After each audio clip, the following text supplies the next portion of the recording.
Help me to reach 2,000 subscribers. The first thing I saw was his hand on her waist. Not a friendly touch. Not a coworker's casual gesture. Something else. Something that punched the air straight out of my lungs. The photo was tucked deep inside his archived folder, hidden behind layers of neatly labeled work documents. I had opened it by accident, searching for a file he'd asked me to grab. But when the thumbnail expanded, everything inside me froze. Her face tilted toward him. His smile too soft. Their bodies too close. And the worst part, he wasn't looking at the camera. He was looking at her like she wasn't a coworker at all. For a second, I couldn't breathe. My fingers trembled on the mouse, and heat shot through my chest. A mix of shock and something sharp and metallic.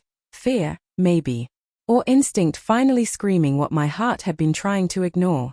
I blinked rapidly, willing the image to change, to shift into something harmless.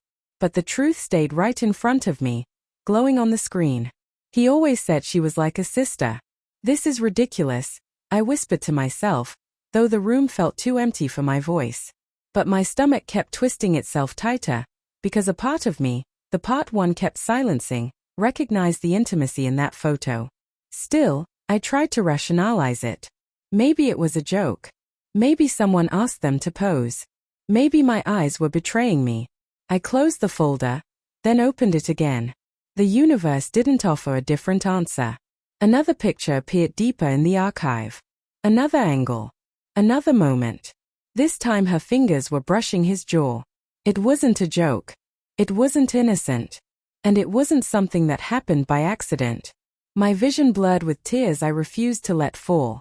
The sound of the apartment clock ticking drilled into my skull, each second pushing me closer to a truth I didn't want to accept. The door clicked. His voice floated in casually. "Babe? You home?" I slammed the laptop shut so fast it echoed through the room. He stepped in with that soft half-smile he always wore after work. "Hey, you okay? You look pale." I stared at him. At his eyes. Eyes I once swore I could read every emotion inside. Now all I saw was uncertainty. Or maybe guilt. Or maybe I was imagining everything because my heart was breaking faster than my mind could keep up. "I'm fine," I said, hearing the lie crack slightly. But he didn't push. He never pushed. That was part of the problem. His walls were wrapped in kindness and calm, making it impossible to see what was real. The next morning I couldn't stop watching him prepare for work. The way he fixed his collar, checked his phone, hesitated for half a second at a message before putting it away. That hesitation. It hadn't been there before. I finally forced myself to speak. "How's she doing? You're the coworker." His shoulders tensed. Almost invisibly. But I saw it. "Oh, she's fine." "Why?" Too quick. Too light. I was just asking. My voice wasn't steady, and he heard it. He turned. Did something happen? Something in me cracked open. A flood of emotions, love, fear, denial, anger, surged so violently I almost doubled over. But I said nothing. Because I wasn't ready. Not yet. I needed the truth. Not just a confrontation. And the truth came 2 nights later. I heard a notification from his phone while he showered. Normally I never touched it. But tonight my hand moved before my conscience could stop it.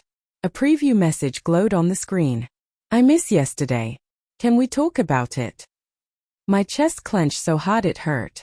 His phone unlocked with the Face ID. His damp silhouette glanced at me through the bathroom glass, not realizing what I had done. Messages opened. And there they were.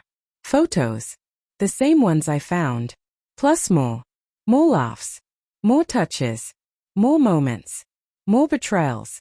Every picture was a quiet confession. The bathroom door opened behind me. He stepped out with a towel slung over his shoulder. "What are you doing with my?" He stopped cold. For the first time in our entire relationship, he looked truly afraid. "Please," he whispered, "let me explain." But explanations mean nothing when the truth is staring you in the face. My voice cracked when I finally asked the question that had been clawing at my throat. "How long?" He swallowed hard. It wasn't supposed to happen. "Then why did it?" His lip trembled, a rare vulnerability. Because I was lonely. Because things felt off between us. Because she listened. Because I was weak. Weak. Not a mistake. Not a misunderstanding. Weak. The word slammed into me like a punch. I stepped back, shaking from the shock and the ache of losing something I had fought so hard to hold together. He reached out instinctively, but I flinched, an instinct he didn't miss. Please, he said again, voice breaking. I never stopped loving you. But you didn't stop touching her either. Silence ballooned between us, heavy and suffocating. And in that stretch of quiet, everything collapsed inside me. I grabbed my keys. My bag. My final piece of strength. He begged. He cried. He followed me to the door. But I needed space from the lies, the photos, the betrayal that now pulsed like a bruise under my skin. I walked out without looking back. And only when the elevator door closed did a single tear escape, the first tear of many, but also the first step toward something else. Freedom. Pain. Truth. And the bitter promise that I would never again overlook the difference between a sister and a secret.